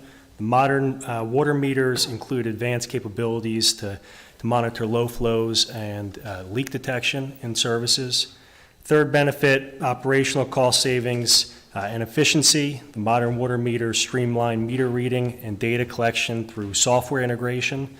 So the automated data collection minimizes the need for manual meter readings. Fourth benefit is reduced meter maintenance. Of course, the new meters should require less maintenance than the old existing meters. Is there a life expectancy of the newer meters versus, I know the old meters, they slow down after, X number of years? Yes, I could tell you they're warranted for 20 years. Excellent. And that's the anticipated battery life as well, 20 years. So tonight, by authorizing that contract, the borough will prepare the necessary purchase order to energize Core and Main, which was due coincidentally on the 13th. So my compliments tonight that we got that done. One thing I will note that we continue to request NJDEP for a determination of financing for these water service replacements. Right now, there is low-interest loans, which we've reported on earlier. There has not been a program adopted yet where any town or all towns can go through and have this principal forgiveness. That when we've contacted them, they said, well, it's related to the income levels in the town. Milton doesn't necessarily warrant right now that level, but I think that the cry from most towns in the state are similar to yours, and they're trying to get the state to finance this. So I will keep you posted. If we hear, obviously, you're going to hear right away.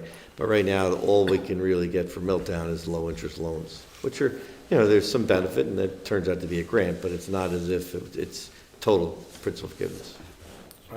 Mike, while you're speaking, my phone cut out as I was coming in the front door there, and you were giving your report. Where are we with the Albert Avenue Park project? Albert's bid's coming in Friday. Thank you. And I do have one more additional question with that. The 20-year battery life, so the replacement of that, what's the approximate cost and how is that done? Is that done through our water utility department or? We would suggest, if possible, that your own technicians do those replacements. If that's an issue, then that'll have to be addressed over the next 15, 20 years to replace the batteries. But these things, these are not, they're powered by batteries now. It's much different world than it used to be. Sure. Thank you.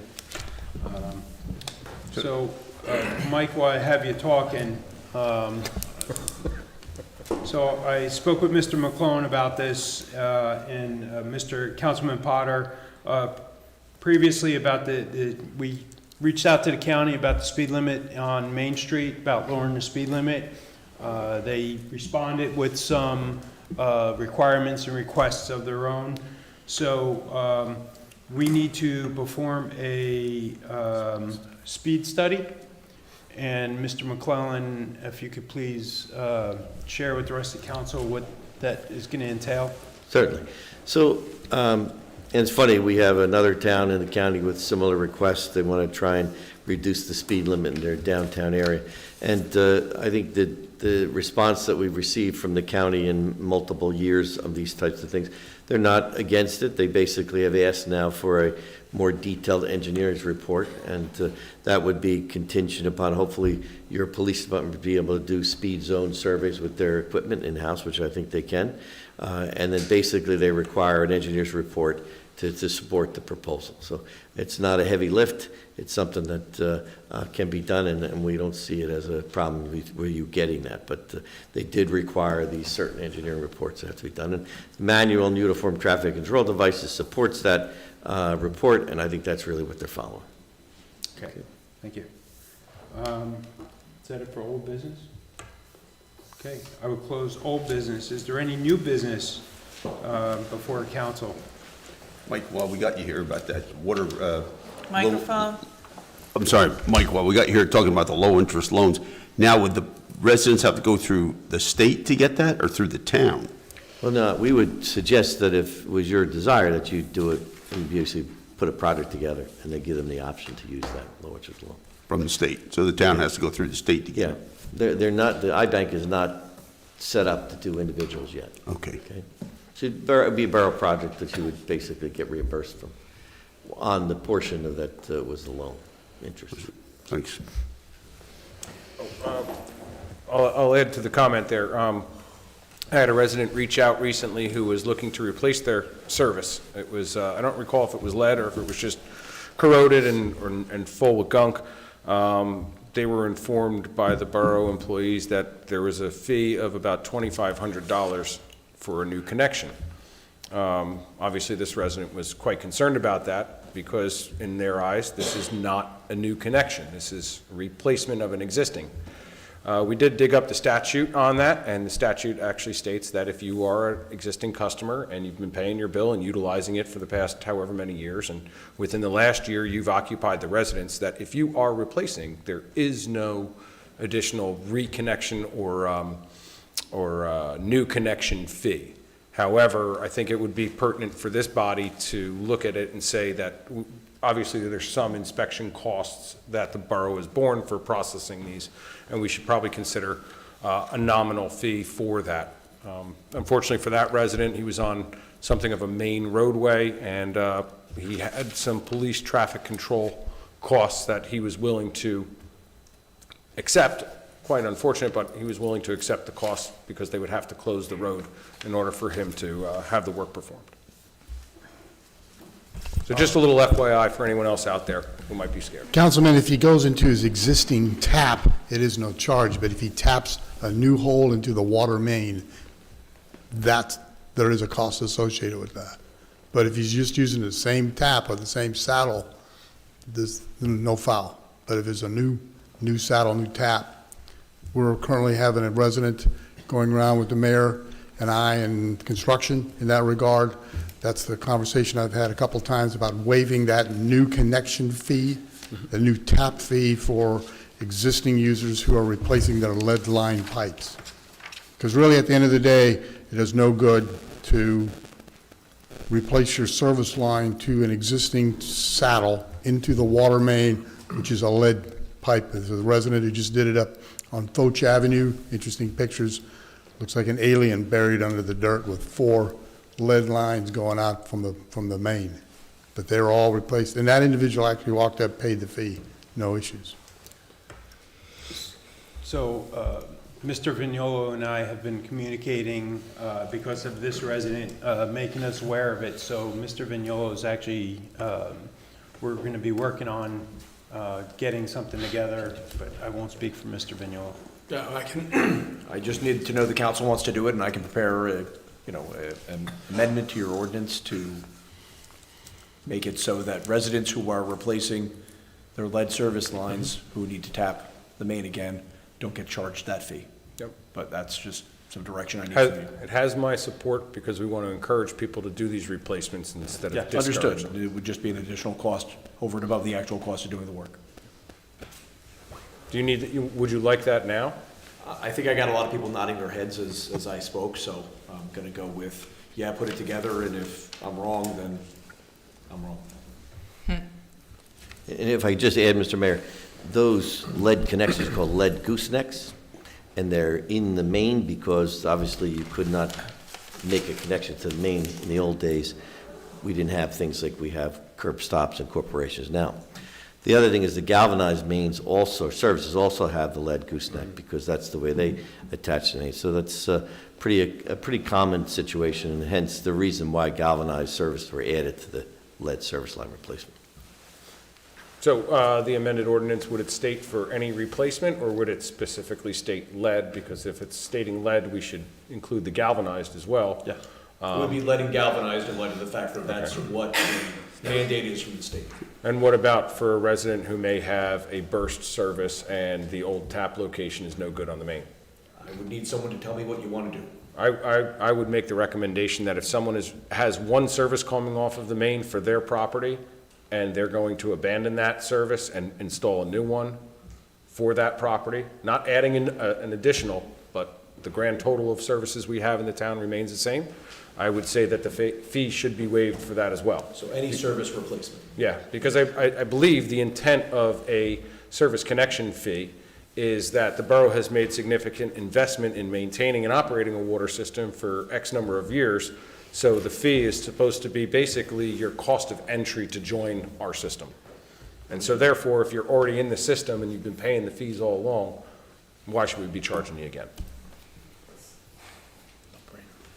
Fair enough? Everyone here like it? I'm just drafting it, I'm not a legislator, I'm just the guy who drafts the legislation. I'll do the legislation, you write it. It seems like I'm seeing some nods down on the left side. Yeah. We good over here on the right? Yeah. I think- There you go. Residents are burdened with this expense, I mean, they gotta give them a break. Yes. All right, I'd like to close new business, open to the public. The public comment portion of the meeting is to allow the public to bring to the council's attention their concerns or comments. The council will respect the public's time by refraining from any comment until the speaker is finished. It should further be noted that the public comment portion of our meeting is not structured as a question and answer session. Please state your name and address for the record when you come to the podium. Just a reminder that under the rules of council, individuals wish to speak during their public input part of the meeting shall be limited to 5 minutes, and then may, after other speakers have finished, be allowed to speak for a second 5-minute period.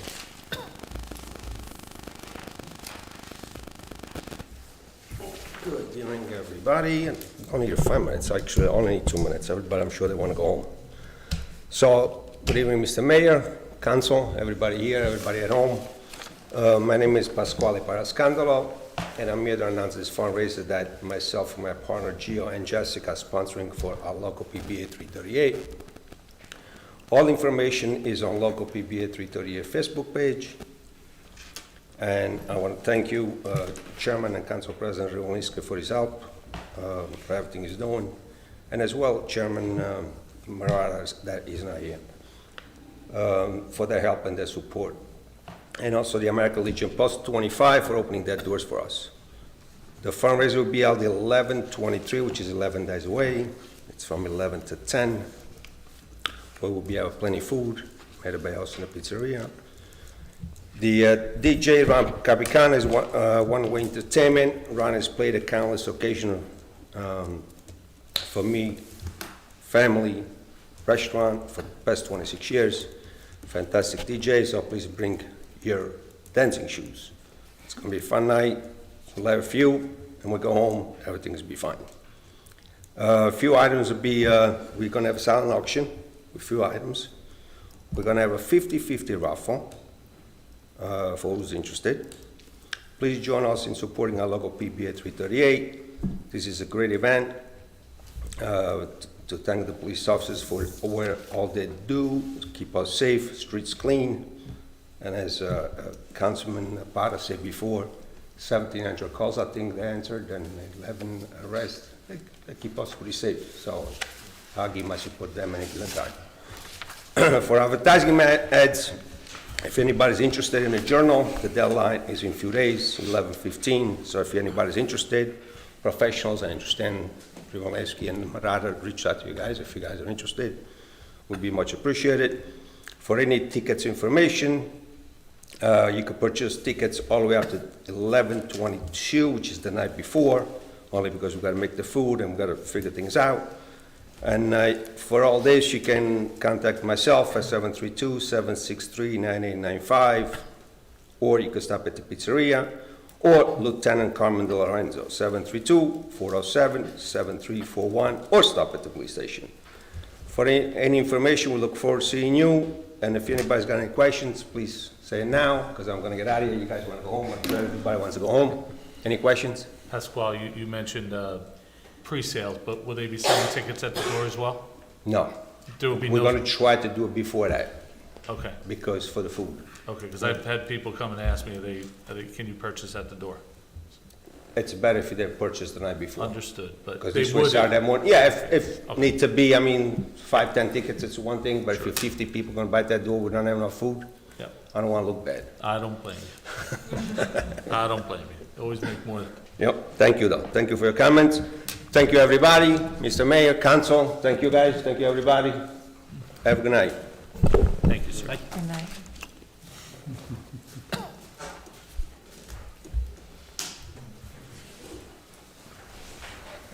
Hello, good evening. Dawn Milburn, 12 Desmond. Excuse me, Council Revelinsky, because I was really trying to listen to all the information, so you might have already answered the question. When you were talking about the minimum of 150 extra charge for the water bill, is that just for one quarter, or is that moving forward for every quarter? That was put in place in June. Right. For usage starting July, August, September, with the goal to be removed with the adoption of new rates. Because new rates were not adopted before the beginning of October, that rate stays in place at $150 for the next quarter. For the next quarter? Yep, and it will remain in place until new rates are adopted. Until they adopt new And the rates. reason for that is because the old rates Mm-hmm. will not generate sufficient revenue for us to operate the borough next year. Okay. So this was a safety net. Okay, so I'm wondering, so it sounds like the next council meeting will be very important as you're going to come forth with your plans. I'm wondering, that's, how can we let the public know, like, so that the public is aware? That's a very important meeting for the public to attend, to hear your ideas, and I'm sure you would like to probably hear what their thoughts are. Is there any way, through our new Nixle announcements or on our message boards, can we invite the public? Can we inform them that this is going to happen? Because not everyone is watching this meeting tonight. And I think it's better to have more information than for people to be surprised later. Can we somehow announce to, I know it's too expensive to send mailings. We know that's expensive. How can we let the public know that you're having this special meeting? I believe the new system does allow for these sort of alerts to go out to residents. In fact, once Councilman Potter said it there in his report, I was in the car and I, at a red light, texted, was it 438-276? That is correct. And got myself signed up. So I would recommend everyone text Yes, I Milltown tried to doing that. 438-276. So I don't know how you can But that would be a publicize start, this. I think, to sign out front. 38276. Oh, 38276. Don't do a 4. You do a 4, you'll get a different town. 38276.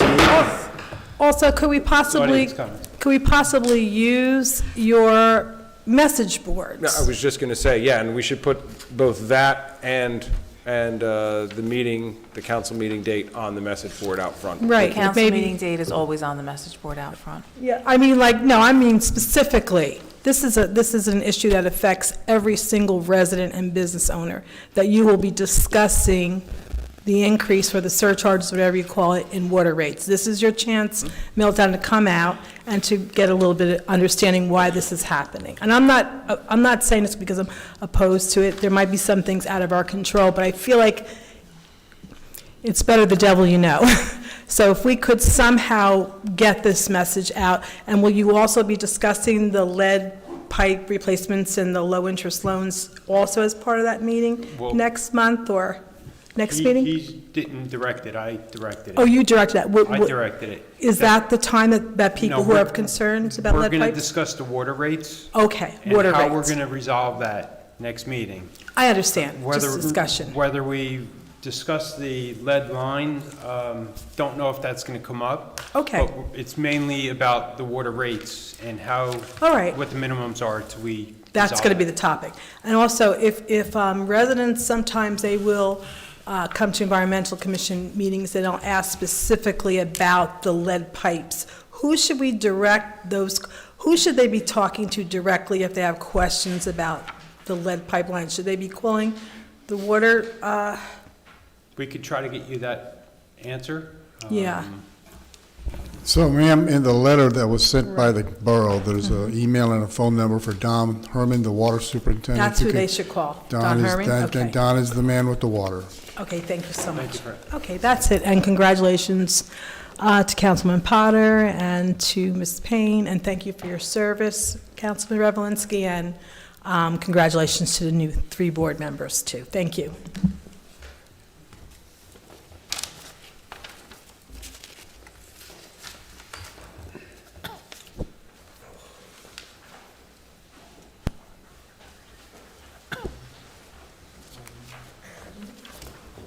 Good evening, Richard Ryan, 60 South Main Street. I understand that there's another executive session this evening with regard to Ford Avenue. I'm going to ask a question really to see if the information that I received is accurate. If you can't provide that to me, then I understand. Maybe in 2 weeks we'll know. My understanding is that the Middlesex County Board of Commissioners has taken steps to remove themselves from the prior commitment to the project on Ford Avenue. Is that accurate? At this point, this is pending litigation. Mr. Ryan and I are not going to discuss it in open session, unfortunately. Okay, thank you. So one more thing. It's November 12th, and I'm curious if any members of council are curious about the situation that I've been involved in with my neighbor for the past year. I'm wondering if anybody would like an update. Thank you. So December 13th last year is when this really began. It had been going on before that, but December 13th was essentially the day where my neighbor and myself were told by representatives of St. Paul's that we were out of luck. It's November 12th, a year later. They've not been to court yet for their 2 violations. There's some good reasons for that, I suspect, and some that I suspect have different sort of motives behind them. Most recently was last Thursday, and apparently the session was set up for pre-trial confirmation that all the discovery and paperwork was in order, because it couldn't be heard because the borough employee who would have been required to participate was on vacation. It was postponed once before because the same employee was out of work for a small period of time.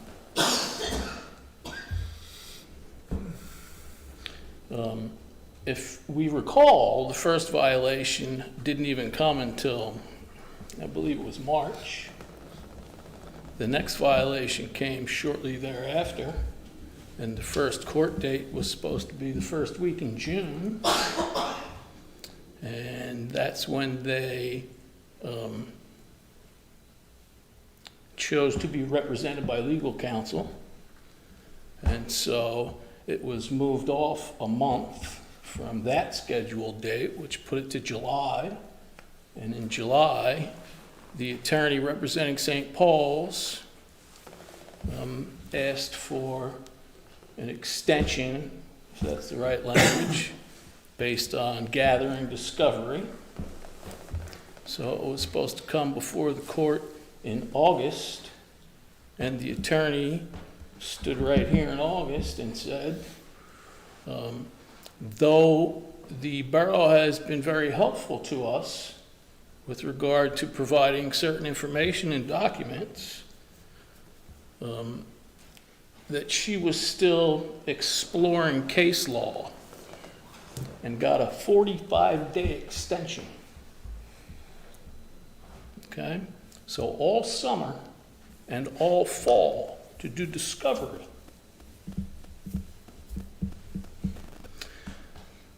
I thought that this past Thursday was going to finally be the day where it would be heard and hopefully put to rest.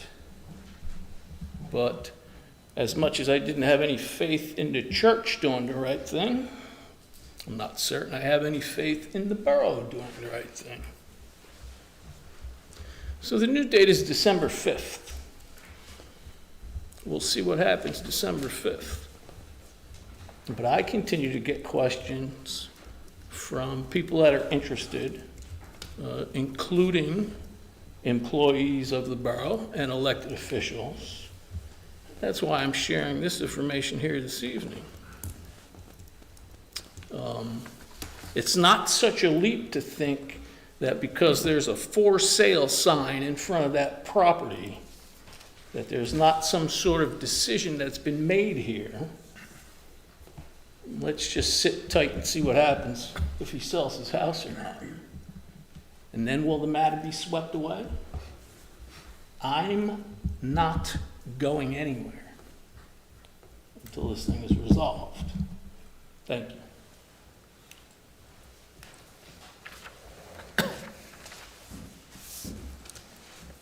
Okay, I will close audience comments. Are there any council comments? Is there anyone from council that would like to bring anything up at this time? Yes. Although I may be warned, first I'd like to thank Microphone, Mr. Ryan for please, coming. Councilman. I'd like to thank Mr. Ryan for coming.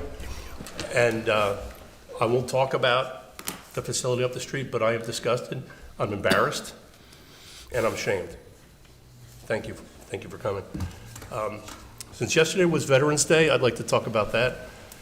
I'd like to thank and honor our military veterans, such as our BA, Fred Carr, Chief Johnson, Mike Dennis, George Geis, and others from town. I'd like to thank the American Legion and Ron Dixon and the VFW for giving our great veterans a place to feel at home, enjoying camaraderie with their brothers and sisters. The American military has served to protect our country from our founding. Through all of our conflicts and wars, we sleep easily at night and enjoy our lives due to the supremely trained and loving watchful eye of the patriotic service men and women. In the course of our shared history, millions of American soldiers have had the courage and fortitude to hold the line on tyranny, protecting freedom both here and abroad. Veterans Day, Armistice Day, or Remembrance Day is a holiday set aside to remember the anniversary of the end of World War I. This was a war to end all wars. Major hostilities formally ended at the 11th hour of the 11th day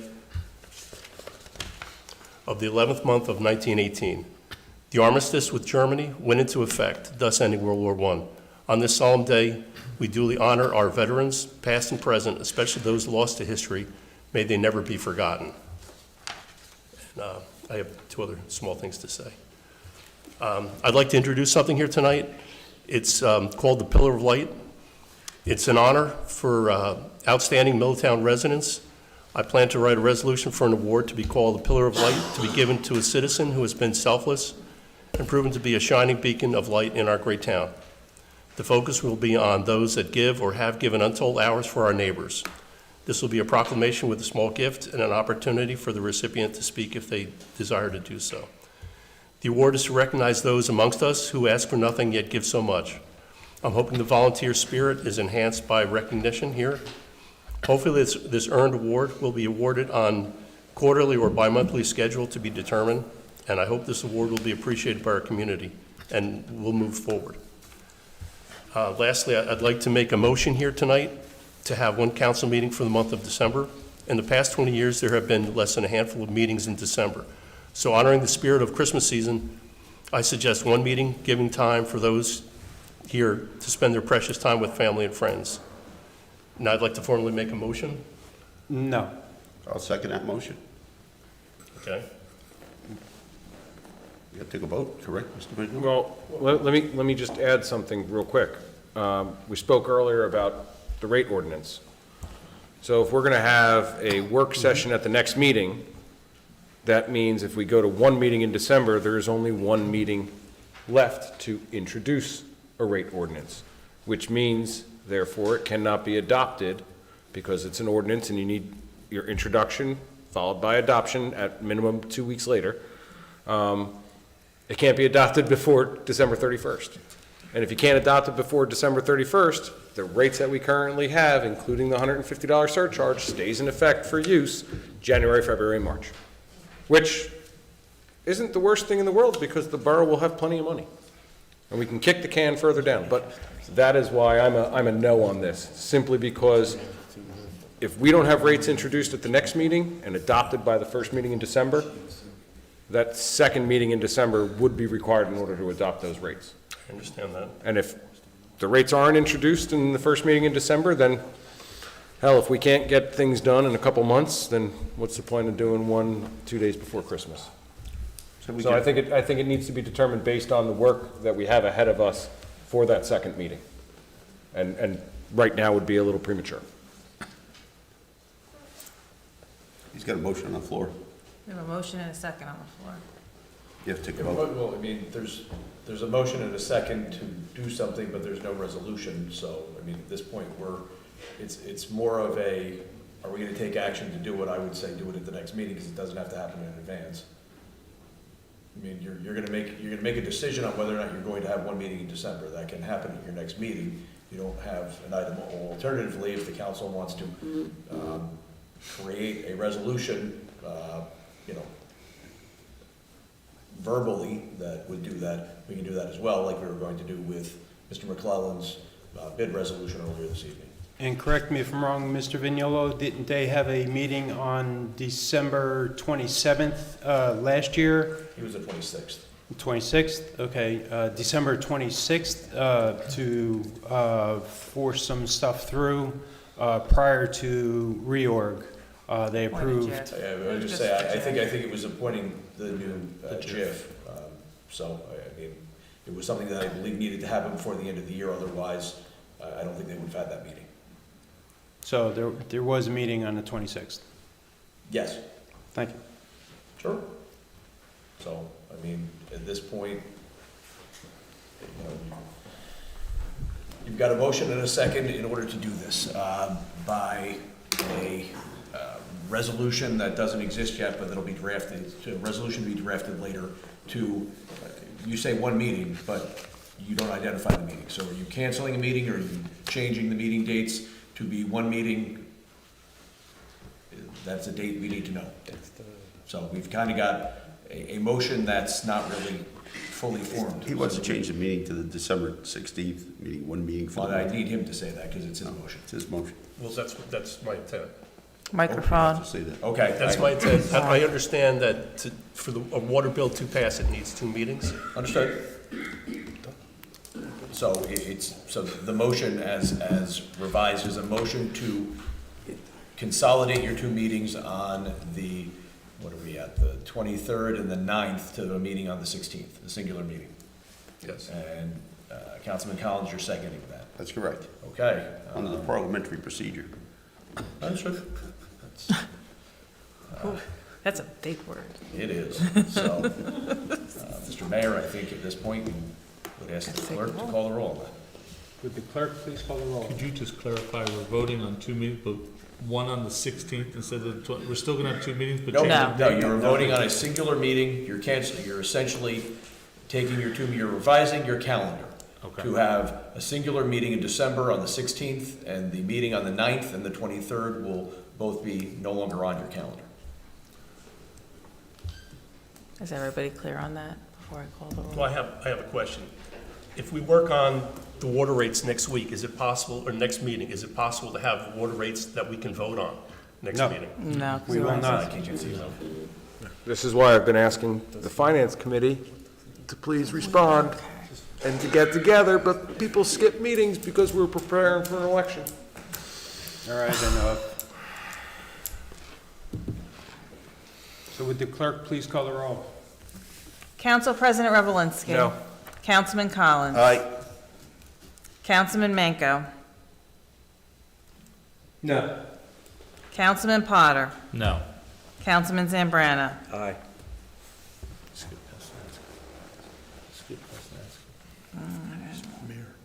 Councilman Oh, yeah, I'm sorry. Councilman Poznanski. Aye. So that's Mayor Murray for the tie? No. That's correct.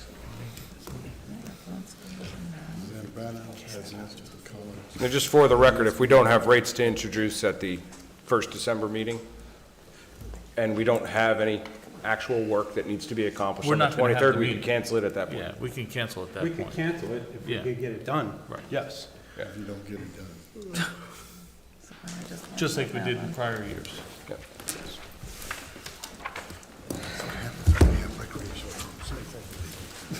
With that, a resolution for executive session? No, was there any more council comments? Yes, I just want to say one thing, Mr. Mayor. To everybody, I'm deeply honored and grateful for your trust in re-electing me to Milltown Borough Council. Serving this wonderful community is a privilege, and I'm committed to working hard to continue to make Milltown the best it can be.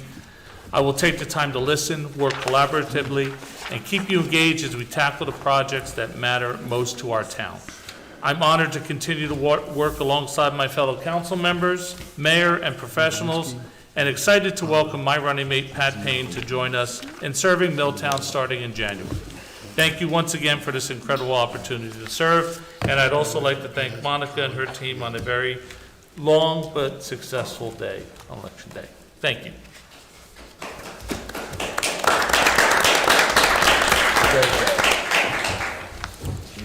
Any more council comments?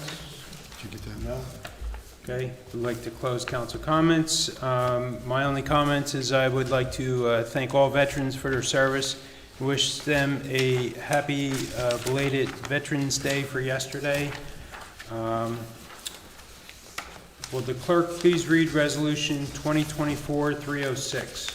Whereas the Open Public Meetings Act, Public Law 1975, Chapter 231 permits the exclusion of the public from a meeting in certain circumstances, and whereas this public body is of the opinion that such circumstances presently exist, and whereas the governing body wishes to discuss litigation, whereas minutes will be kept, and once the matter involving the confidentiality of the above no longer requires that confidentiality, then the minutes can be made public. Now therefore be resolved by the Borough Council of the Borough of Milltown, County of Middlesex, State of New Jersey, that the public be excluded from this meeting.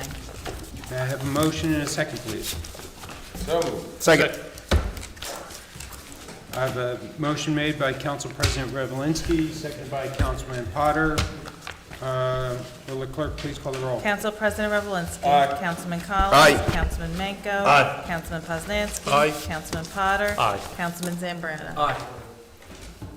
Okay, we're going to enter into executive session.